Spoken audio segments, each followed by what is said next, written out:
Game over ou pas game over, les amis? En tout cas, pour les chauffeurs VTC en application. Si vous êtes chauffeur, vous avez dû recevoir cette semaine un message de la part d'Uber vous expliquant que la commission va devenir variable et elle va fluctuer de 3% à 45%. Petit rappel, elle est actuellement fixe et de 25%. Donc, quelles conséquences ça va avoir sur le secteur du VTC et sur l'impact financier sur les chauffeurs? Moi, je vais essayer de décrypter tout ça. Je vais essayer, en tout cas, je vais vous donner mon avis. Je pense que c'est une question super importante. C'est une actualité qu'il faut vraiment bien comprendre, car peut-être que dans l'avenir, ça pourra avoir des conséquences importantes. Donc, ce qu'on peut en dire comme effet immédiat, pour rappeler, une commission, c'est quoi? C'est la part du gâteau que va récupérer la plateforme sur une course.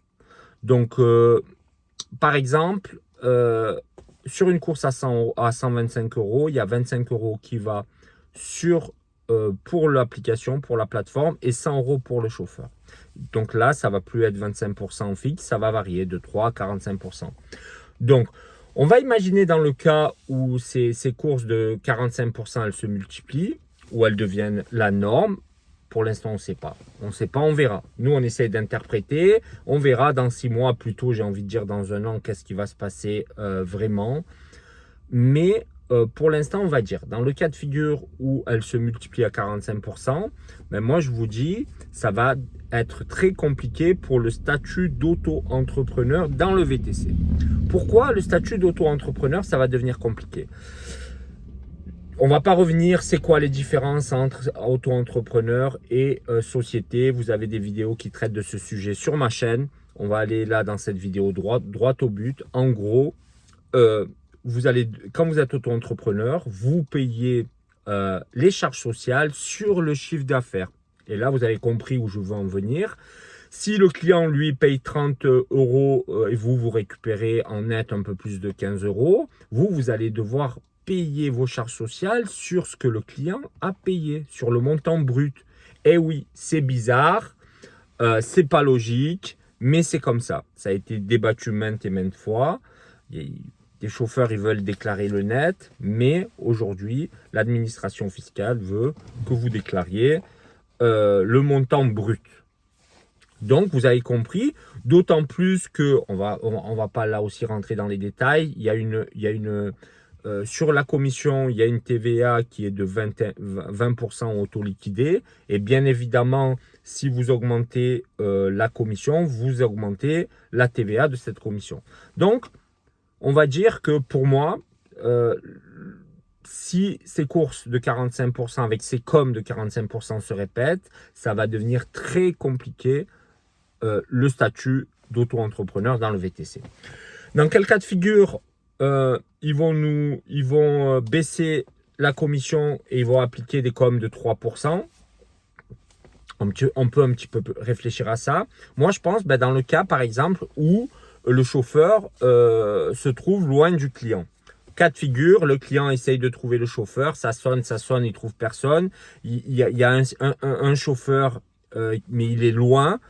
Pour l'inciter à accepter la course, Uber peut très bien le cibler et lui envoyer une course avec une com à 3% et tout le monde sera content. Le chauffeur, le client qui va trouver un chauffeur. Je pense que ça, c'est super important pour les... On va revenir sur pas mal de choses dans la vidéo. Mais bien sûr que ça ne sonne pas dans le vide. C'est super important pour la plateforme.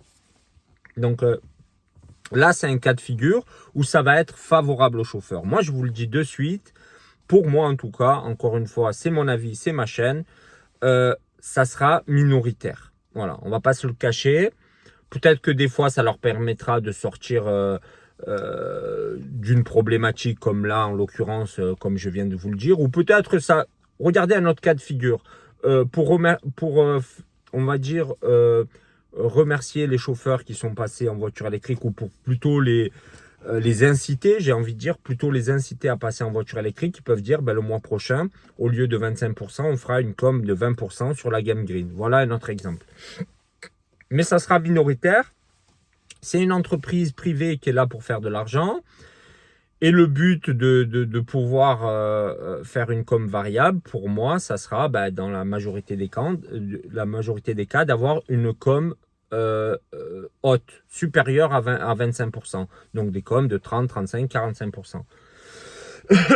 La question qu'on doit se poser et qui est essentielle, du coup, si on a dit que la com, elle sera plus souvent élevée, c'est qui va payer l'addition.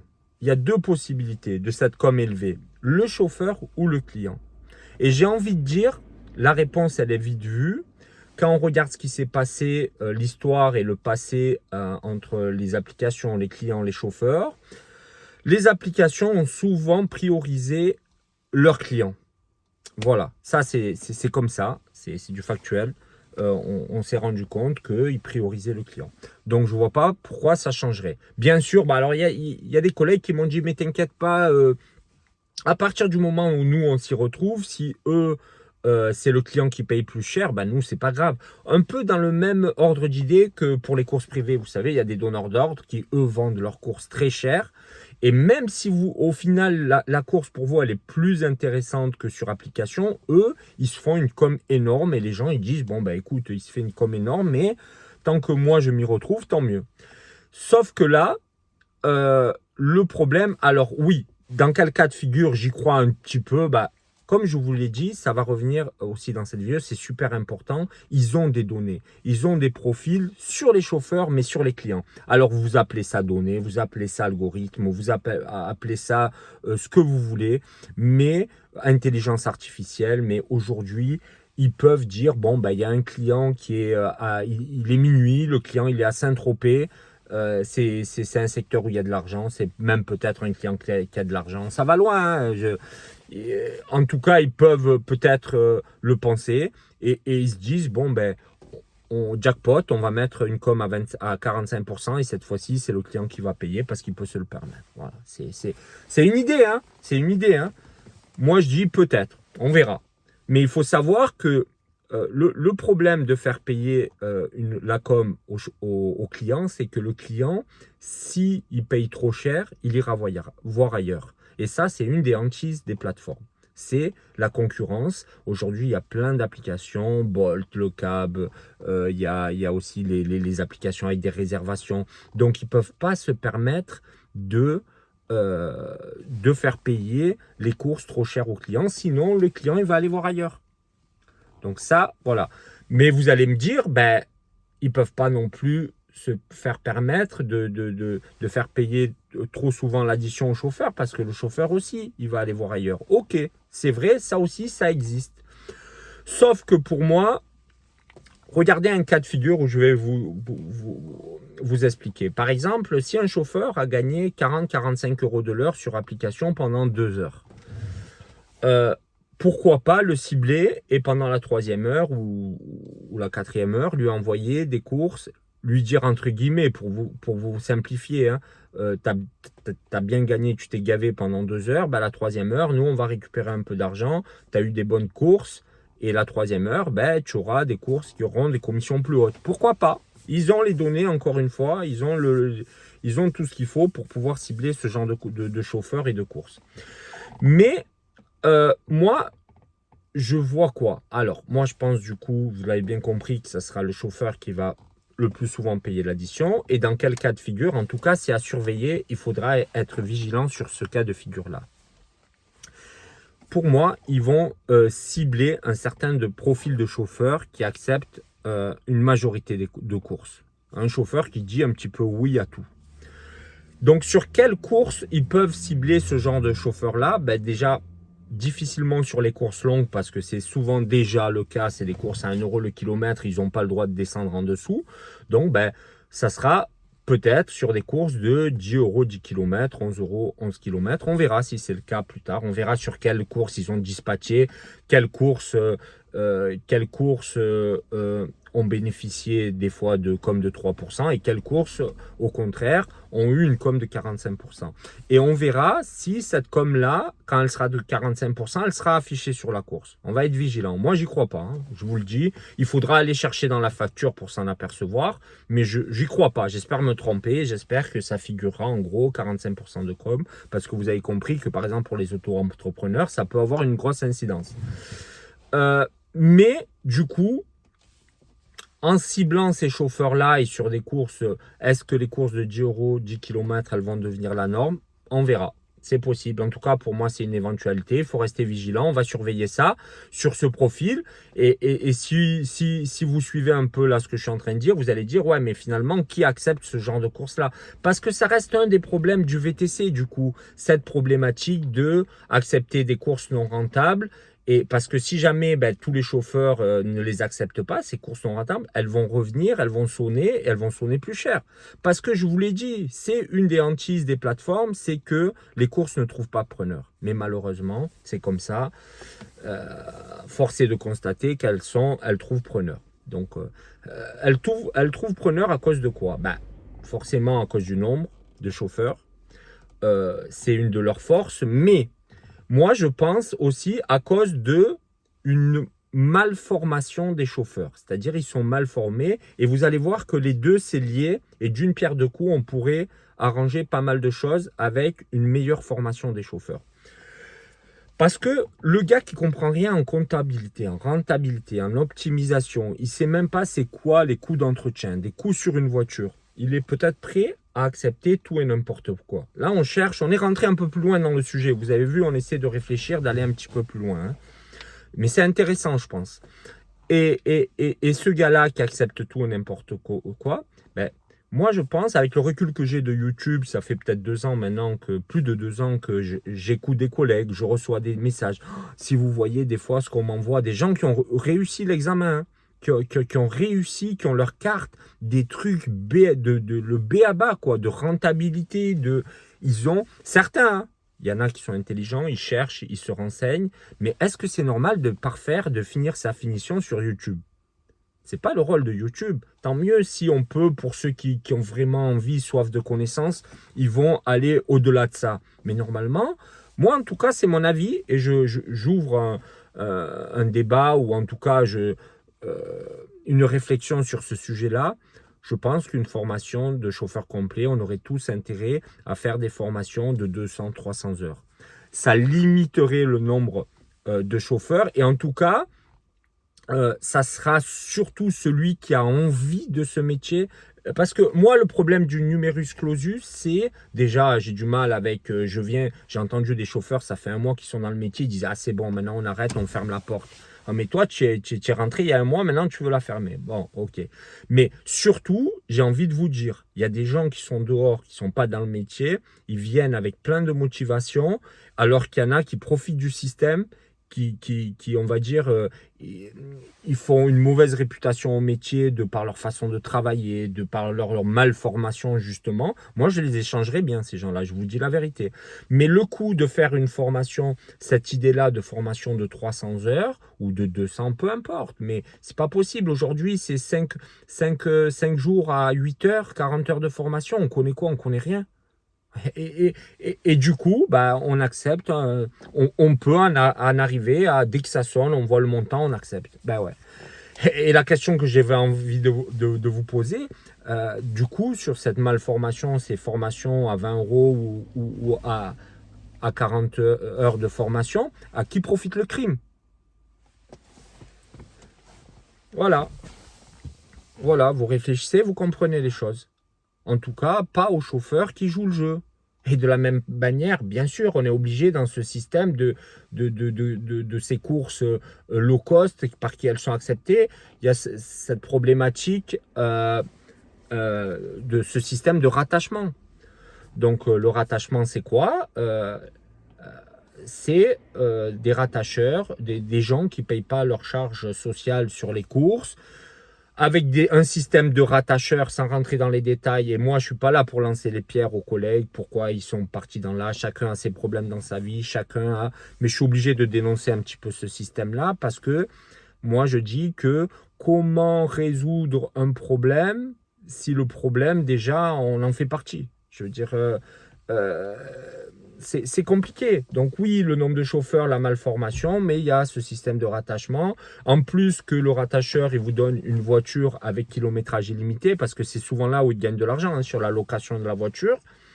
Et vous avez des charges fixes en début de mois assez élevées. Donc les gars, une fois que de toute façon, ils ont leur voiture kilométrage illimité et qu'ils ont payé tous leurs frais pour ce système de rattachement, mais j'ai envie de vous dire, bah, qu'est-ce que vous voulez qu'ils fassent? Bah, ils acceptent. Il y en a qui trient, mais là, il y en a, bah, ils prennent tout. Voilà, c'est comme ça. C'est comme ça qu'on se retrouve à prendre des courses non rentables. Bon, voilà, il y a plein de problématiques qu'on a vues ensemble.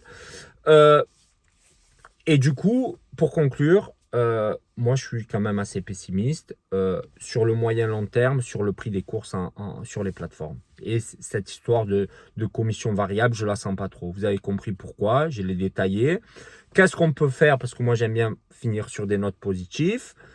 Qu'est-ce qu'on peut faire? Petit 1, moi, faire jouer la concurrence des applications. C'est-à-dire que pour moi, tous les chauffeurs, ils doivent avoir un maximum d'applications sur leur téléphone.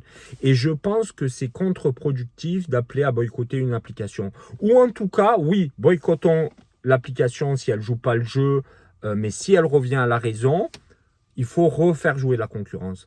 Vous avez vu, hein, à un moment donné, les gens, ils étaient un peu, on les prenait pour les dindons de la farce. Dans le secteur, je parle des télécommunications, ils se partageaient la part du gâteau. Et c'est quand Free est arrivé qu'on a réussi à faire... C'est vrai, hein, c'est lui qui a fait jouer la concurrence et on a pu bénéficier de meilleurs tarifs. Mais là, de la même manière, et un peu l'effet contraire, c'est-à-dire que on laisse toutes les applications sonner et on trie et la plus rentable, ben on va chez le plus rentable. Voilà, c'est tout. Il n'y a pas d'application préférée, pas préférée. On ira à celle qui paye le mieux. Donc ça, pour moi, c'est super important. Deuxièmement, je sais qu'il y a des collègues qui veulent zéro contrainte, mais je suis désolé, il faut essayer de démarcher de la clientèle privée, même si vous voulez faire de l'application. Moi, je parle de cette problématique-là, les amis, vous savez, ceux qui suivent la chaîne, moi, je suis chauffeur privé. Mais j'ai envie de faire partager mon analyse sur quelque chose qui me paraît super important. Mais à un moment donné, même si vous voulez zéro contrainte, si vous avez des possibilités de démarcher des clients, de récupérer des clients, c'est pas rien 25% de com. Et encore pire si demain c'est 45%. Vous imaginez les gars, 45% de com, rien que, même si vous n'arrivez pas à pratiquer des tarifs hauts en tarif privé, parce que pour X raisons, là vous récupérez 45%, c'est-à-dire que lui, le client, ça lui changera rien. Et vous récupérez 45%. Bon, ça ne sera pas toujours ces courses à 45%. On verra est-ce que c'est toujours ou pas. Mais quand même, vous pourrez vous récupérer de l'argent et faire jouer cette concurrence-là. Encore une fois, cette notion de concurrence. Et troisième chose, du coup, rester unis. Et je pense, rester unis, ça veut dire quoi? Déjà, ces applications-là, ces plateformes, elles ont besoin d'un contre-pouvoir. Donc, voilà. Il faut pour certains, si vous travaillez en application aujourd'hui, c'est difficile de ne pas se syndiquer. Vous allez avoir des problèmes, vous allez demander, on peut vous déconnecter pour X raisons. Comment vous voulez faire? Le secteur privé, c'est encore différent. Mais aujourd'hui, que ça soit une dashcam, être syndiqué, c'est presque des choses obligatoires d'avoir ce contre-pouvoir-là. Donc, l'union peut-être dans la rue, mais aussi l'union sur les réseaux sociaux. C'est un nouveau mode de communication, les réseaux sociaux. Il n'est pas à négliger. Il faut rester unis, il faut pousser. Il faut appeler les gens à réfléchir, comme j'essaye de le faire dans cette vidéo, à ne pas prendre toutes les courses, mais en tout cas, avoir une réflexion sur toutes les problématiques et peut-être des fois aussi comment on peut les résoudre. J'ai essayé de faire quelques propositions. Voilà les amis. En tout cas, merci d'avoir regardé cette vidéo. Je ne voulais pas faire trop long. Et puis merci de suivre la chaîne, s'il vous plaît, abonnez-vous, likez la vidéo, ça fait plaisir. C'est un petit geste les amis, mais c'est beaucoup pour moi. Je sais qu'il y en a encore qui regardent les vidéos, qui ne s'abonnent pas. Abonnez-vous les amis, vous appuyez juste sur le bouton, c'est fini. Pour moi, c'est de la force à la chaîne. Ça donne aussi de la visibilité à cette vidéo-là quand vous la likez, parce que l'algorithme de YouTube, il marche comme ça. Il marche en fonction des likes, des commentaires. Donnez votre commentaire, votre vision à vous. Qu'est-ce que vous en pensez de cette commission variable? Utilisez donc les commentaires. Voilà, merci les amis en tout cas, et on se retrouve très vite.